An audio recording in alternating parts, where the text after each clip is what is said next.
From PEP Radio Studios, it's time for Today in History for June 5th. On June 5th, 1968, Senator Robert F. Kennedy was shot and mortally wounded after claiming victory in California's Democratic presidential primary at the Ambassador Hotel in Los Angeles. Assassin Sirhan Sirhan was arrested at the scene. Also on this date, in 1794, Congress passed the Neutrality Act, which prohibited Americans from taking part in any military action against a country that was at peace with the United States.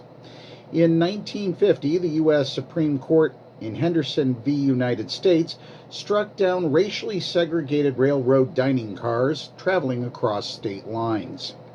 In 1967, the Six-Day War began as Israel, anticipating a possible attack by its Arab neighbors, launched a series of airfield strikes that destroyed nearly the entire Egyptian Air Force. In 1975, Egypt reopened the Suez Canal to international shipping 8 years after it was closed because of the 1967 Six-Day War with Israel.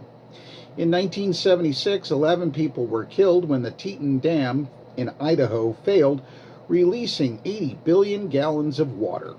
In 1981, the Centers for Disease Control reported that 5 men in Los Angeles had come down with a rare form of pneumonia. They were the first recognized cases of what later became known as AIDS. In 2002, 14-year-old Elizabeth Smart was abducted from her Salt Lake City home. Smart was found and rescued by police in a Salt Lake City suburb in March 2003. In 2004, Ronald Wilson Reagan, the 40th President of the United States, died in Los Angeles at age 93 after a long struggle with Alzheimer's disease. In 2016, Novak Djokovic became the first man in nearly half a century to win 4 consecutive major championships, finally earning an elusive French Open title with a win over Andy Murray to complete a career Grand Slam.